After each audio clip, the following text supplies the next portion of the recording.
Mercury Events. உங்க ஈவெண்ட்ஸை எங்களோட plan பண்ண இப்போவே ஸ்கிரீன்ல தெரியிற நம்பருக்கு கால் பண்ணுங்க.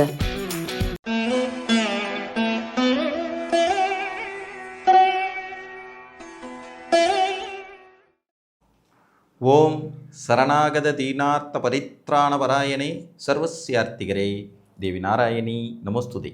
வணக்கம் நேயர்களே, இது மகாலட்சுமி ஜோதிடம் வழங்கும் காலச்சக்கரம். உங்கள் அன்பு ஜோதிடர் ஸ்ரீராம்ஜி பேசுகிறேன். அனைவரும் நலமுடன் இருக்கிறீர்களா? நன்றாகத்தான் இருப்பீர்கள், நன்றாக இருக்க வேண்டும். இன்றைய காணொளியில் நாம் காண இருப்பது செல்வாக்கு தரும் குலவர்த்தனா யோகம். உபயோகங்கள் நிறையனவற்றை நம்ம பார்த்துக்கிட்டே வரோம்.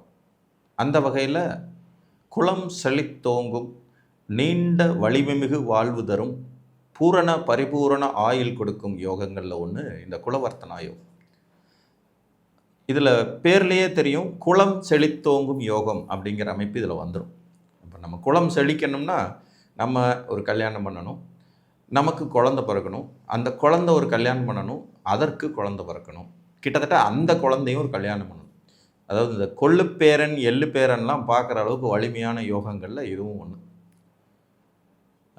நம்ம குழந்தைக்கு குழந்தை பிறந்து அந்த குழந்தைக்கும் குழந்தை பிறக்கிறது, அந்த அளவுக்கான வலிமை. கிட்டத்தட்ட ஒரு 90 வயதிற்கு மேலே ஒருத்தர் வாழ்ந்தார்னா தான் இந்த அமைப்புகள் கிடைக்கிறதுக்கு சாத்தியங்கள் இருக்கும். அப்போ அவங்களுக்கு நீண்ட ஆயுள் இருக்கணும், பாரம்பரியமாக வலிமையான முன்னேற்றங்களும் கிடைக்கணும். இதையெல்லாம் கொடுக்குற யோகம் குலவர்த்தனா யோகம். குலவர்த்தனா யோகத்தினுடைய விதிகள் எப்படிப்பட்டது அப்படின்னு பார்த்தோம்னா, உங்கள் ஜென்ம லக்னத்திற்கோ அல்லது சந்திர லக்னத்திற்கோ, அதாவது ஜென்ம லக்னம் அப்படிங்கிறது நம்ம பிறந்த லக்னம், சந்திர லக்னங்கிறது நம்மளோட ராசி. இந்த லக்னத்திற்கோ அல்லது ராசிக்கோ 5ஆம் இடத்தில் 4க்கும் மேற்பட்ட கிரகங்கள் இருந்து, இதில் கிரகங்கள்னு சொல்லும்போதே ராகு கேதுகளை விட்டுறணும், ஏன்னா அவங்க கிரகங்களே கிடையாது.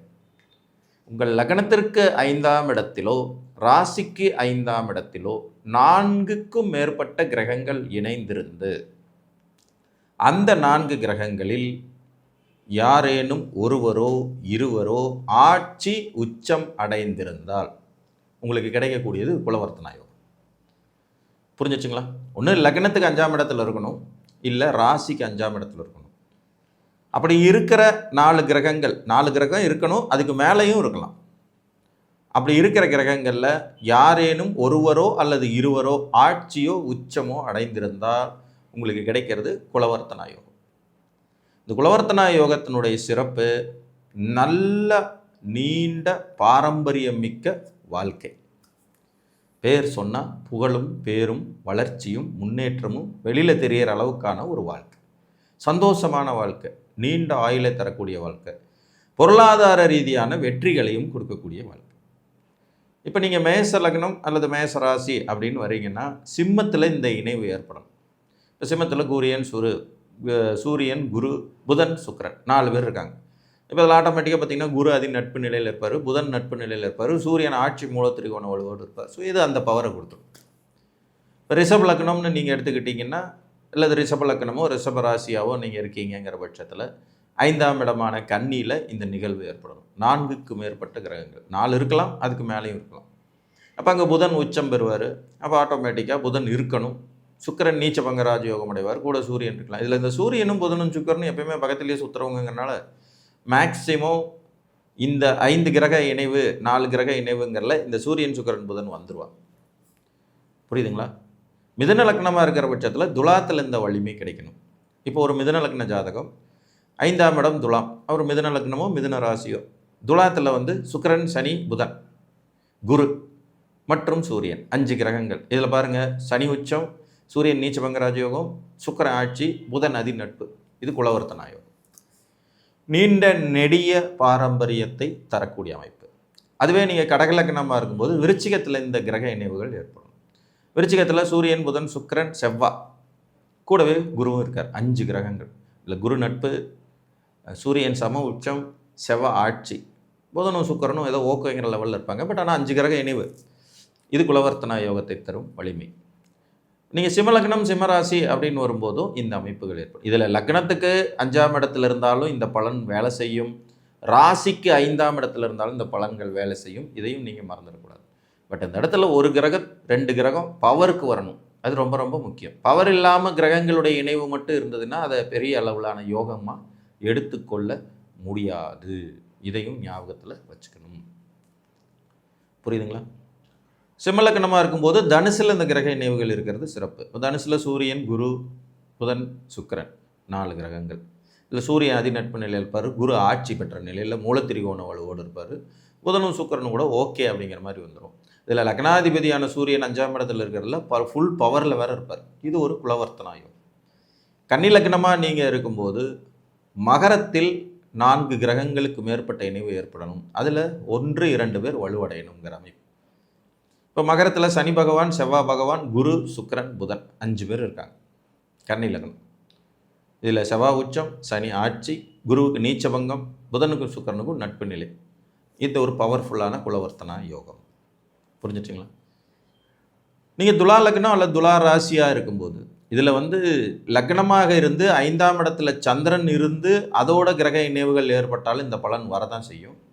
பட் இதில் புதன் சுக்கிரன் மாதிரி கிரகங்கள் இல்லாத நிலையிலையும் இந்த யோகங்கள் ஏற்படுறதுக்கு வாய்ப்புகள் உண்டு. ஃபார் எக்ஸாம்பிள், இப்போ 5ஆம் இடத்துல சந்திரன் இருக்கார், துலா லக்னம். 5ஆம் இடத்துல சந்திரன், அங்கேயே குரு, அங்கேயே செவ்வாய், அங்கேயே சனி, 4 கிரகங்கள் இணைஞ்சிட்றாங்க. இதில் சந்திரன் வளர்பிறை பௌர்ணமிக்கு நிகரான சந்திரன்.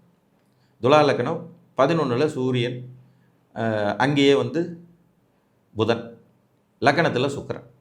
இப்போ லக்னத்தில் லக்னாதிபதி ஆட்சி, இவங்களுக்கு 5ஆம் இடத்துல சந்திரன், பௌர்ணமி சந்திரன், அங்கேயே குரு, அங்கேயே செவ்வாய், அங்கேயே சனி. இதையும் பாருங்கள், இது குலவர்த்தன யோகம்தான். சூரியன், புதன், சுக்கிரன் சம்மந்தப்படாமல் 5ஆம் இடத்துல 4 கிரகங்கள் இருந்து அவர்கள் பௌர்ணமி சந்திரனோடு இருக்கிறது, அது வளர்பிறையாக இருக்கிறது, வலுவாக இருக்கிறது. அங்கே சனியும் ஆட்சியாக இருந்து, சந்திரனும் பௌர்ணமி சந்திரனாக இருந்து, குருவும் நல்ல நிலைமையில் இருக்கிறது. இது ஒரு சிறப்பு தான். இதுவும் குலவர்த்தன யோகம். இப்படியும் நிகழும் வாய்ப்புகள் உண்டு. விருச்சிக லக்னமாக, விருச்சிக ராசியாக நீங்கள் இருக்கும்போது தனுசில் எந்த நிகழ்வுகள் ஏற்படும்? புதனும் சுக்கிரனும் குருவும் சூரியனும் 4 பேரும் தனுசு மீனத்தில் இருக்காங்க. விருச்சிக லக்னம் மீனத்தில் இவர்களுடைய நிகழ்வு 5ஆம் வீடு. இப்போ சுக்கிரன் இங்கே உச்சம், குரு ஆட்சி, 2 கிரகம் பவருக்கு வந்துடுது. புதனுக்கு நீச்சபங்கம் கிடச்சிடும், சூரியனுக்கு அதிநட்பு கிடச்சிடும். இது ஒரு அருமையான குலவர்த்தன யோகம். புரிஞ்சிச்சுங்களா? ராசிக்கு 5ஆம் இடம், லக்னத்துக்கு 5ஆம் இடம். இந்த கணக்கில் 4க்கும் மேற்பட்ட கிரகங்கள், 4 கிரகம் இருக்கணும் குறைந்தபட்சம், அல்லது அதற்கு மேலேயும் இருக்கலாம். இதில் ஒருவரோ இருவரோ வலுப்பெற்று இருக்க வேண்டும். அது ஆட்சி உச்சம் மூலத்திரிகோண வலுவாக இருந்தால் ரொம்ப ரொம்ப சிறப்பு. இது உங்கள் குலம் செழிக்கும், நீண்ட ஆயுளை தரும், செல்வாக்கு தரும், சொல்வாக்கு தரும், வளர்ச்சி மிகு நிம்மதியான வாழ்வியலை தரும் யோகம். புரிஞ்சிச்சிங்களா? தனுர் லக்னமாக இருக்கும்போது மேசத்தில் இந்த நிகழ்வுகள் இருக்கலாம். மேசம்ங்கிறது தனுர் லக்னமோ தனுர் ராசியோ நீங்கள் பிறந்தீங்கன்னா மேசத்தில் உங்களுக்கு சூரியன், செவ்வாய், புதன், சுக்கிரன் இருக்கலாம். அருமையான அமைப்பு. அங்கே சூரியன் உச்சம் பெறுவார், செவ்வாய் ஆட்சி மூலத்திரிகோண வலு வருவார், புதனுக்கு பகையாக இருந்தாலும் ஓகே தான், சுக்கிரனுக்கு சம வீடு, அது ஒரு வலிமையான அமைப்பு. மகர லக்னமாக இருக்கும்போது ரிஷபத்தில் இந்த கிரக இணைவுகள் இருப்பது சிறப்பு. உச்சச்சந்திரன் ரிஷபத்தில் இருக்க, கூடவே சுக்கிரன் புதனும் இருக்க, அங்கேயே சனி பகவான் இருக்கார். 4 பேர். அதில் கிட்டத்தட்ட 2 பேர் பவரில் இருக்காங்க, 2 பேர் அதிநட்பில் இருக்காங்க. குலவர்த்தனா யோகம். சிறப்பு தரும், யோகம் தரும் விதி. சந்திரன் உச்சம் பெறாருங்கிற அமைப்பு ஒரு அடிஷனல் நல்ல பவர். கும்பலக்கணமாக நீங்கள் இருக்கும்போது மிதுனத்தில் கிரக இணைவுகள் இருக்கணும். இந்த மிதுன வீட்டில் ஆட்சி பெற்ற கிரகம்னு புதன் மட்டும்தான் வருவார். ஸோ அங்கே கண்டிப்பாக புதன் இருக்கணும். சுக்கிரனுக்கு அதி நட்பு நிலை வரும், சனி பகவானுக்கு ஒரு மாதிரி நட்பு நிலை வரும், சூரியனுக்கும் நட்பு நிலை வருங்கிற போது இந்த கிரக இணைவு இங்கே இருந்ததுன்னா சிறப்பு அப்படிங்கிற மாதிரி எடுத்துக்கலாம். மீனலக்கணமாக வரும்போது 5ஆம் இடமான கடகத்தில் இந்த 5 கிரகங்களுடைய இணைவு இருக்கணும். 4 கிரகங்கள் குறைந்தபட்சம் இருக்கணும். ஒரு மீனலக்கண ஜாதகம் குரு உச்சமாகி கடகத்தில் இருக்கார், கூடவே அங்கே சந்திரன் இருக்கார், கூடவே சனி பகவான் இருக்கார், கூடவே உங்களுக்கு செவ்வாயும் இருக்கார். இப்போ சந்திரன் ஆட்சி, செவ்வாய் நீச்சபங்க ராஜயோகம், குரு உச்சம், சனி ஓகேங்கிற லெவலில் இருப்பார். 4 கிரகங்கள் லக்னத்திற்கு 5ஆம் இடத்தில். குலவர்த்தனாயம். புரிஞ்சிடுச்சுங்களா?